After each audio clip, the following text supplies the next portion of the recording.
You are tuning into Agenda Awani with me, Naila Huda, and today on Agenda Awani, we wanted to talk about a crucial element in businesses and organizations, and that is human capital development. What kind of creative and innovative initiatives can organizations and businesses implement in the face of many contemporary challenges today? And solutions to such problems are what's at the center of the National Human Capital Conference, an exhibition, or the NHCCE, held by the Human Resource Development Corporation, or HRD Corp. So, joining me today on Agenda Awani to talk about inclusive, sustainable strategies in human capital development today. Joining me in the studio, we have Rony Ambrose, Gobilee, Chief Strategy Officer, HRD Corp, and also Hetal Deshi, Chief Executive Officer of Psych. Thank you so much, Hetal and Rony, for joining me today on Agenda Awani to talk about human capital development, some of the interesting approaches, inclusivity, and innovation that we'd like to see today, because we're seeing a lot of contemporary challenges with economic challenges as well. So we're hearing a lot about HR 5.0, Rony, and this is an important topic, with businesses and organizations looking to more innovative strategies in human resources. Can you share a little bit about HR 5.0? Sure. Thank you, Naila. First of all, thank you for having me and HRD Corp present here today. Well, the event for the past 2 years have given us one major indicator. Nothing is constant except change. So this is where we feel that the human resource practitioners or the HR fraternity needs to be all the time ready for what is coming. The HR 5.0 is actually the cushion to the movement of human resource practices in Malaysia. Is in line with what the Industrial Revolution has brought forward. Right? So when the Industrial Revolution come to the picture, it brought together with them, or it brought together with it, the changes of technological advancement and what's not. So the question is, how best human capital development cope with all these changes? And COVID is one particular incident that have demonstrated to us that we need to move faster than where we were before. So HR 5.0 is actually to complement the movement of technological advancement in IR 4.0 to prepare human capital development. Hetal, your thoughts? I mean, we're hearing a lot about technological advancements, but I believe what you do has a bit more of a psychological underlying it. So, how do you combine these different strategies now in human capital development? What was interesting was while both of you were just chatting in the past 3 minutes, I don't know whether you realize you would have mentioned the word changes at least 13 times by now already. And so, really back in the day, when psychology first existed, it existed in military settings where you have war and you have to conquer something. And they found out that militaries could have strategies, but if they didn't have psychological strategies to win the war, you could only dream of winning. And the same thing with businesses these days, as they have business strategies and they want to transform and meet those demands. What we're really forgetting is that these are the people who are going through the impact of all of these 13 times that you've mentioned changes already. All of the fear that comes with it, all the anxiety, and sometimes it can be quite crippling. Because we need to do this very quickly, one of the biggest skills that we have found to be important to develop would be how do you transform chaos to opportunity in the shortest period of time, but also in the most inclusive manner, so that we don't lose each other along the way. It's very easy to break relationships and feel suffocated in that process if we do not make this inclusive enough. So, Rony, if you could elaborate a little bit, what exactly is new in HR 5.0? Because, I mean, we tend to hear a lot about, rebranding of, old strategies, and it could just be very superficial, right, on the surface. But what substance does this bring with HR 5.0? Well, there's a blend of where we are currently and the future that we are facing, be it from the generation that's coming into the workforce, right, or the way we work at the same time. So this blends actually the dynamic of how and what the human resource practitioners will have to deal with as far as the future is concerned. So in one side of the equation, we have the new generation coming in, the generation that have their own core values. They grew up where loyalty is being defined differently from where we came from. And we do have at the other end of the spectrum where the dynamic of technology coming in, like AI and what's not. And we have this group in between who are already in the workforce, those who have come in quite some time ago, where they define loyalty differently, they define work processes differently, and they perceive technology differently, right? So all this dynamic needs to need to be handled.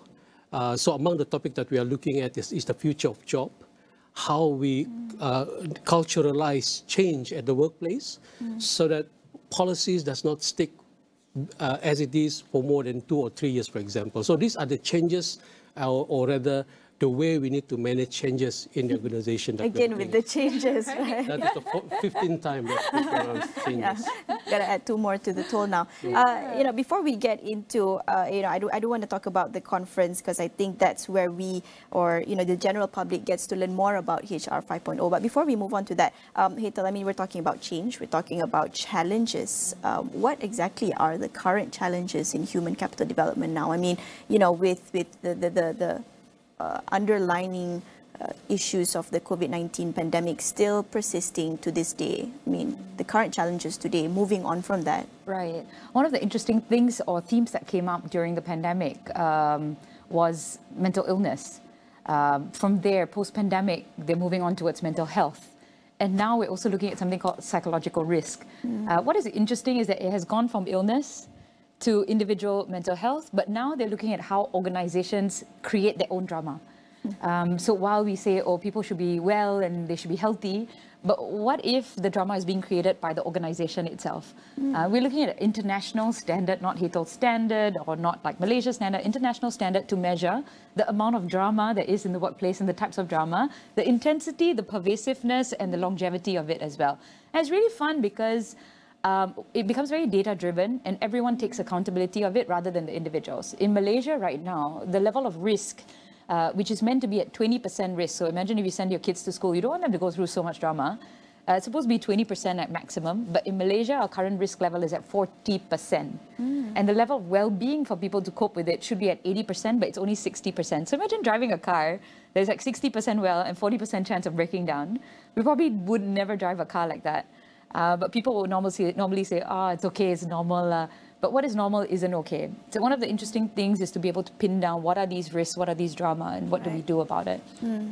So in the face of these, contemporary challenges, I mean, going back to HR 5.0, contemporary challenges need contemporary solutions. So, how did you come about approaching, introducing HR 5.0 at a national level, right? I want to talk about the National Human Capital Conference and Exhibition, the CCE 2022. How did that go? This is where we bring the discussion about competency into the picture, knowing the dynamic that is happening, the challenges that we had after the pandemic and what's not. This is where how we need to come back to the pre-pandemic situation where we just know exactly what to do in whatever situation that we are facing. So this is where the new set of competency needs to be instilled as far as the human capital development is concerned. In fact, if I may quote Robert Walters' survey in 2023, they have cited that at least 60% of Malaysian employers have difficulties to sustain their top talent. And another 95% cited that they have difficulties to actually seek for the right people, for the right job that they're having, should they do not shift to technological advancement and what's not. So at the same time, we all know that by shifting to the technological advancement, wherever you are in your business currently, by just moving, they will definitely require some form of skill enhancement. So this is where the HR 5.0 will be describing and talking from various angles, be it to address the concern and the needs of those organizations that has been in comfort zone for some times and shaken because of the situation that they are facing, or those startup companies that are looking into the right people that will move the organization moving forward. So this is where the HR 5.0 will be discussing and looking into. I do want to get, Hetal, your thoughts on the conference as well and what you'll be sharing in the next session to come. But it's interesting that you mentioned about, adapting to technological changes and how exactly can companies do that while still having the trust and faith of, the human capital? I mean, talking about technological advancements, it'd be interesting to get the psychological perspective of this, right? How do companies get their people to move forward together in the face of so many rapid technological advancements and changes? Yeah. I mean, surely some will see that as a threat. Some will see that as, forceful change. How do you, sort of balance all this? Yeah, when we look at the biggest risk in an organization, it's not necessarily technology. It is the speed at which we're able to understand what's going on. Yeah. It's just too fast. And our breathing mechanism is not able to cope with what some people say constant organizational transformation. Before you can even complete one, the next one is on, so on and so forth. What we try to liken it to as much as possible is an environmental thing that people are going through. Like, there's so much of pressure in the environment. So we try to make it as much as possible back to being a child in a playground. And as long as you have your friends around you and your friends make it really inviting to come to the party, then what happens is the narrative will automatically seep in. Rather than the CEO saying this is important or the next C-suite that's saying is important, it's like, let's just invite everyone to the party as often as we can and let everybody influence each other. But also do this in a way that feels a little bit safe, because right now everything feels like it's a bit of a threat. So really we'll use as much as possible the analogy of going back to play. When everything's going crazy, you don't mind going crazy with the people that you love. It just makes it more fun. Yeah. Sorry, can I just add on to that? Because Hetal mentioned about CEOs. So this is where I personally believe that in the uncertainty, in the world of uncertainties, leadership plays a very big role. So when we talk about setting up direction, making sure that things are moving forward the way it is as an organization, this is leaders. They have to walk the talk as well, talk while they are talking. The problem is, while we understand the concept of walking the talk, but when we walk, we don't talk. That is where the direction seems to be very vague and uncertain to the downline. So in this scenario, what is the role of the HR practitioners? How do we bridge in this situation? So we have an options whether the HR to play its role as merely an HR, or they play their role as a strategic partners in making sure that the whole team knows where is the leaders moving. So those are among the things that we're going to look into. What has the feedback been like so far? On the I feedback. mean, when you're talking about these strategies as part of HR5.0, I mean, there's a lot of new ideas here, being, a strategic partner as opposed to just being a leader. When you're going on ground, sharing about these ideas, particularly at the national conference, I mean, have you received any sort of feedback or thoughts from, leaders? Sure. So we had our conference national level last year on 29th and 30th of November, and the response has been very overwhelmed. We wouldn't want to believe that it is because people are so eager to go out from MCO and what's not, that's why they're gathering. But rather we would believe that they really come because they really want to know what is going on and how best they should address this matter. So last year's conference was a very big success. Discussion has taken place. And from that discussion at the bigger arena, we received feedback that they would like to look into us bringing this same level of discussion at the regional level. Right. So because the regional, whether we like it or not, they have different set of issues, different challenges that they need to overcome. Yeah, and talking about these regional sessions, what can we look forward to after this? This is where, like for example, we have started with Penang as our first regional level that we are looking at, and we are blessed in that sense because the entire Penang really came forward. We had a great support from the Chief Minister of Penang himself, the Penang government, as well as Penang Skills Development, who came forward to become our partners. And the numbers of comers has been very overwhelmed. And of course, Penang being a dynamic states where manufacturing is the anchor of the economy with its Bayan Lepas free trade zone and what's not, has been focusing the discussion within the parameter of manufacturers, technology and what's not. At the same time, we believe that if we bring the same discussion to other regions, where service could be the main anchor of the economy, the discussion will be in different level. And so from the north, from Penang, you'll be moving to the very far east.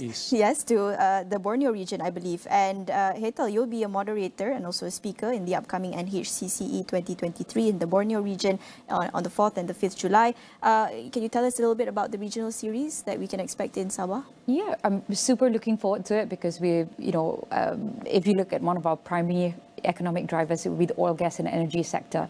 And we're very, very much in that space. One of the things that we would really love to be doing in that sector would be to, right now, a lot of our efforts would be within the KL region, but we want to look at our data. We want to look at the drama that everybody's going through, and we want to have ABCD. We want to be able to assess across the board, across the entire Malaysia, what are organizations going through, what are the major risk factors. Like in Kuala Lumpur area itself, the number one risk factor is tempo and pace. People are not able to cope at the speed at which things are going on. Is that the same thing that's going on there? Interesting facts over here. People love their jobs. People love their jobs. They find their supervisors very supportive and they actually trust their management. And these are all very surprising, positive findings that I think the news often says, oh, we don't have enough support in the workplace, we don't trust management. It's not true at all. And that's in KL? Yeah, within the KL region, that is the case that we're finding. We want to scale this across the board in terms of assessments. We want to benchmark it across not only the oil, gas, energy sector, but also within different states, job levels, job types. The third thing would be consulting. When we speak to them, do they have, is it eventually maybe the same strategies? Because what we are finding across organizations in Kuala Lumpur, the strategies don't differ. It's always rallying people towards the same goal, walking to the talk and talking while you walk kind of a thing. It's the same strategy. It is not uniquely different in the past 20 years, but it's a very noisy landscape. But it's actually the same thing. You just really have to have clear goals. You have to build curiosity and make sure that it's a constructive way of going forward. So if it's the same thing here, is it the same thing there? And can we create some scalability across solutions that can help people transform and transcend very quickly? We also want to have probably like developmental programs that could be scaled and eventually evaluate the success and watch Malaysia as a whole develop on what we are using as an international standard called 45003, which is reducing any kind of drama, even though there are changes that are going on across Malaysia.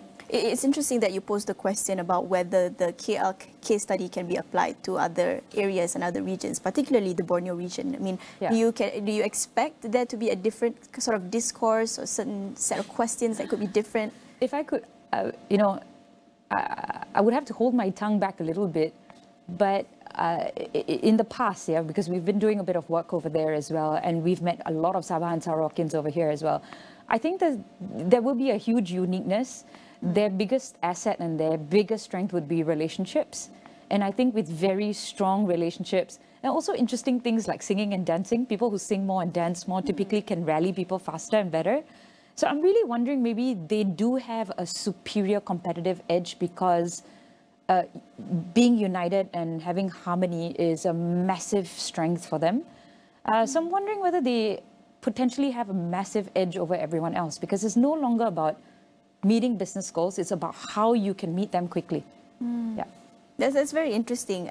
Rony, perhaps you can share a little bit about why HRD Corp chose the Borneo region as one of the regional sessions. Well, I would love to echo what Hetal has said. I mean, everything could be the same, the parameter, the topics could be the same, but what makes the difference is that the people, the culture, that will be the different angle that this remedy from the East Malaysia, I would say both Sabah and Sarawak will be bringing into the table. Of course, being states like Sabah and Sarawak where they are rich of natural resources, oil and gas and what's not, but they are also rich in terms of the culture, the behavior that actually propel them in the tourism industry. So this element could make a difference as far as the output of the conference is concerned. Right? So what do you think we can perhaps look forward to in the Borneo session? A different set of discourse, perhaps? I would say so. And interestingly to say, we can also look into how is technology the answer to all challenges that we are facing. Is it really technology going to replace human being as what we always worry, is the AI going to overtake human being? Because as we know, technology can do a lot of technical things, but the human touch can only be done by human. maybe you can share a little bit about what you'll be sharing about in the Borneo session. I mean, what do you think will be of interest to the audience there? I think there is a renewed sense of hunger within these regions, and there's a lot of acclaiming power. And whenever we work with people who are hungry, willing and ready, it's always very exciting. So one of the things that we want to bring to them would be an understanding of where they are compared to the rest of Malaysia potentially, whether they're better, whether they're worse, which areas they can play to their strength. So again, coming back to assessments, data for everything, and the data that we're looking at is risk, so amount of risk within the organizations over there, how well people are coping with it, how safe spaces are to be able to speak up and challenge for innovation, and really allowing them the opportunity to assess themselves and compare themselves and benchmark and see what are the next steps for accelerated growth, but also in a way that resonates with their culture. Yeah. Rony, moving forward, what exactly do you hope to get out of these many sessions of the NHCCE? Right. So, I mean, collectively, what we are hoping is that we would be able to actually give the platform for each region to actually look at the same topic from different perspectives. Because as what we all know, there's no one formula that can fit all sort of HR problem as far as moving forward is concerned. Now, learning from this, we would now be able to have a pool of approaches, be it from Penang inputs, Penang perspective, be it from East Malaysia perspective, perhaps later on in other states in the country, before we actually come together in the Klang Valley and discuss and bring this topic to the next level, because the next one in the national level is going to be a different angle of topics and different perspective. But nonetheless, all inputs will bring value as far as the enrichment of the information about HR approaches is concerned. Right? And Hetal, personally, what do you hope to get out of, promoting more discourse, more conversation, and more discussions, debate surrounding these issues? I mean, you previously said that the feedback has been great coming back from the COVID-19 pandemic, and that could be the fact that people are just looking forward to gather again, but that could also be this renewed sense of hunger, to get more information, to get new ideas. I mean, what do you think? Yeah, I think ultimately what we're driving to is the economy achieving its goals, people achieving their goals, businesses achieving their goals. And previously, we used to look at it from an individual. Individuals are star performers in companies, but now we're looking at teams. So really my hope in a lot of our partnerships, where we define the best teams across Malaysia, the ones who are highest performing, but the ones who are also having the best culture to be able to achieve that. And diversity would create a lot of interesting insights and examples for us to play with and be inspired from as well. Yeah. And lastly, just to wrap things up, Rony, your advice to those in the audience interested to join the NHCCE? Sure. My final request is that do come together to this session. Are we going to be able to solve all HR-related problems? I'm not very sure. I don't think so. But one thing for sure is that the wisdom of the crowd will definitely bring more value rather than you are being alone. So do come together, join us in this 2-day session on the 4th and 5th of July.